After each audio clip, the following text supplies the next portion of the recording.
جس طرح مسلمان کو قرآن سے ہٹا دیا گیا ہے، اسی طرح سے اقبال کے یہ پیغام جو ہیں آپ دیکھیں گے کسی کی زبان پہ نظر نہیں آتے، اگرچہ اقبال کے دن نہیں سال بھی منائے جاتے ہیں۔ ملا کو جو ہے ہند میں سجدے کی اجازت ہے، نادان سمجھتا ہے کہ اسلام ہے آزاد۔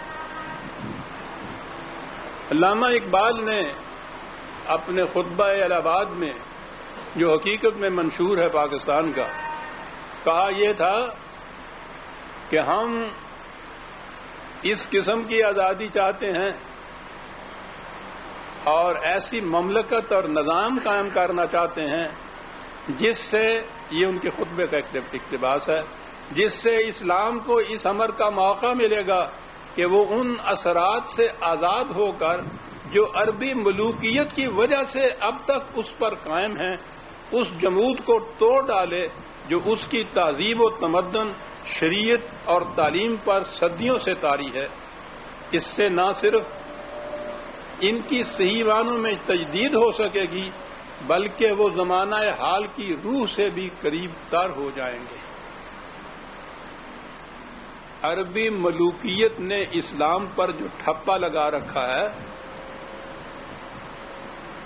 اس ٹھپے کو دوسری جگہ انہوں نے کہا تھا کھرچ کر الگ کر دینے سے صحیح اسلام جو ہے، صدر اول کا اسلام، قرآن کا اسلام، عہد محمد الرسول اللہ والذین معہ کا اسلام، وہ سامنے آئے گا۔ اس اسلام کی خاطر ہم یہ آزادی چاہتے ہیں۔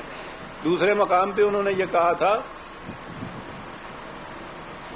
کہ اندری حالات ہمارے لیے کشادہ کار کی ایک ہی راہ ہے، اور وہ یہ کہ آئینہ اسلام پر غیر اسلامی زنگ کی جو سخت اور درست تہیں جم گئی ہیں اور جس کی وجہ سے اس کا حرکیاتی اور ارتقائی نظریہ یکسر جامد ہو کر رہ گیا ہے، انہیں کھرچ کر الگ کر دیا جائے اور حریت، سالمیت اور مساوات کی حقیقی اقدار کو از سر نو زندہ کر کے ان کی بنیادوں پر اپنے اخلاقی، عمرانی اور سیاسی نظام کی تشکیل جدید کی جائے جو حقیقی اسلام کی سادگی اور آفاقیت کا آئینہ دار ہو۔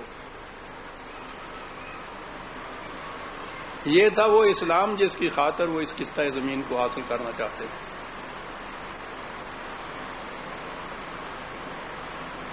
جیسا کہ میں نے عرض کیا ہے کہ یہ اسلام ہمارے دور ملوکیت میں وضع ہوا تھا، تراشا گیا تھا، اختراع کیا گیا تھا۔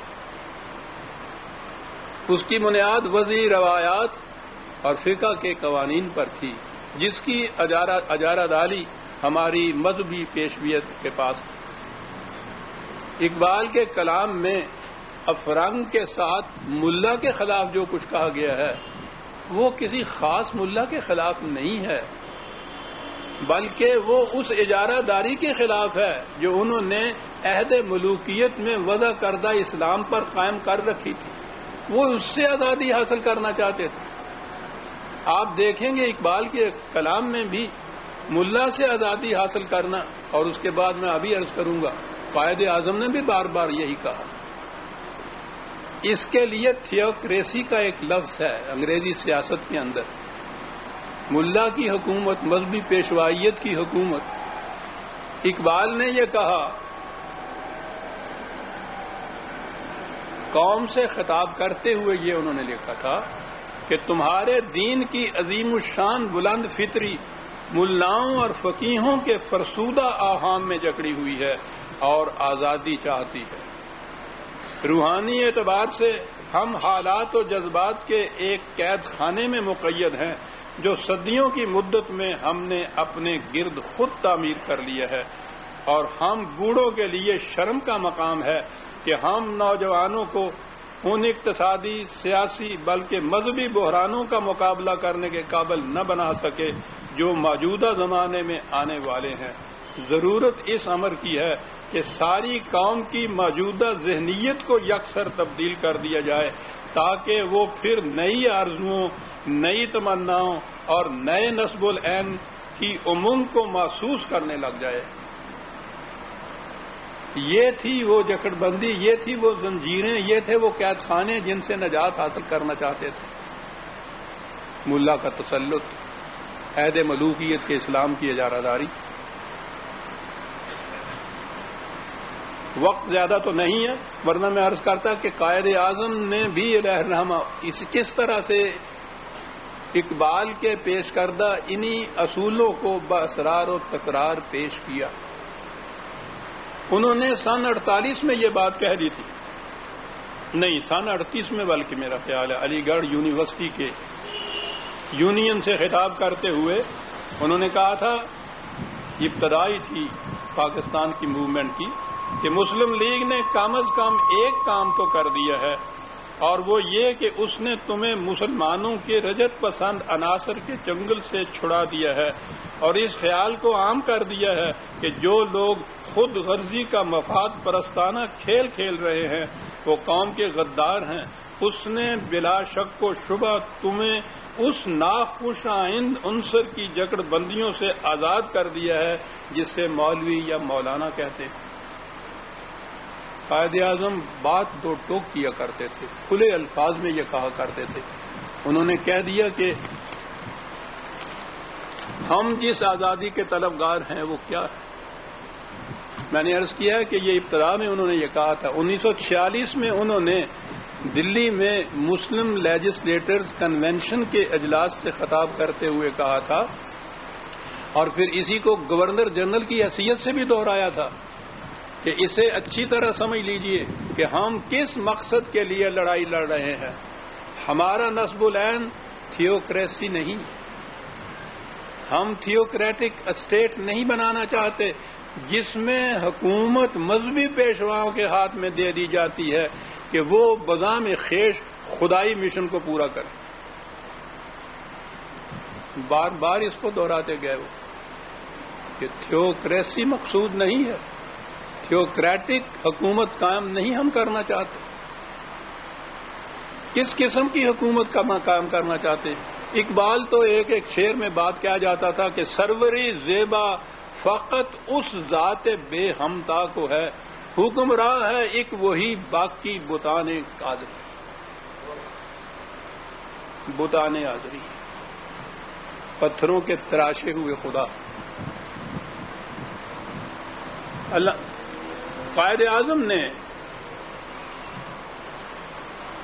اپنے انداز میں اس کو نہایت وضاحت سے بات کر دی. اور میں کہتا ہوں، اور پھر میں یہ عرض کروں گا کہ آپ نے اس تمام دوران میں، جبکہ قائد اعظم کے متعلق بھی اتنی تقاریب منائی جاتی ہیں، اتنے جلسے کیے جاتے ہیں، اتنا کچھ پیش کیا جاتا ہے، یہ اقتباس جو میں پیش کر رہا ہوں وہ جو بار بار پیش کر کیا جاتا ہے طلوع اسلام میں، آپ نے کسی کی زبان سے نہ سنا ہوگا.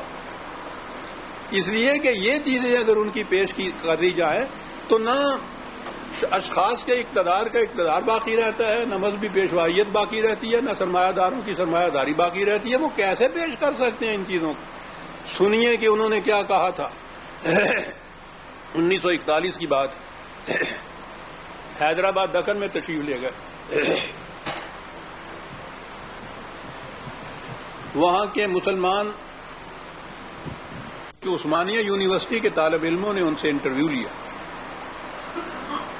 اس انٹرویو میں یہ پوچھا کہ آپ جس قسم کی مملکت قائم کرنا چاہتے ہیں اس کی امتیازی خصوصیت کیا ہے جو آپ کہتے ہیں کہ وہ دنیا بھر کی دیگر مملکتوں سے بالکل منفرد ہوگی.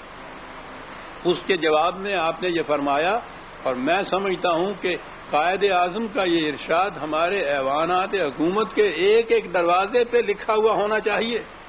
فرمایا کہ اسلامی مملکت کے تصور کا یہ امتیاز ہمیشہ پیش نظر رہنا چاہیے کہ اس میں اطاعت اور وفا کیشی کا مرجع خدا کی ذات ہے، جس کی تعمیل کا واحد ذریعہ قرآن مجید کے احکام اور اصول ہیں. یہ تو مقنن تھے، مدبر تھے، بات کو صرف بسیط حقائق کی صورت میں پیش نہیں کرنا چاہتے. خدا کی حکومت ہر ایک کی زبان پہ ہے، اور خدا نہ زمین پہ آئے، نہ کسی کے سامنے ہو، نہ کسی کو براہ راست کوئی حکم دے تو حکومت اس کی کیسے؟ جیسی جی جائے حکومت قائم کیجیے اور کہیے کہ خدا نے ایسا فرمایا، چل بھی بات. قائد اعظم تھے. آپ غور کیجئے کہ انہوں نے جب کہا کہ اس میں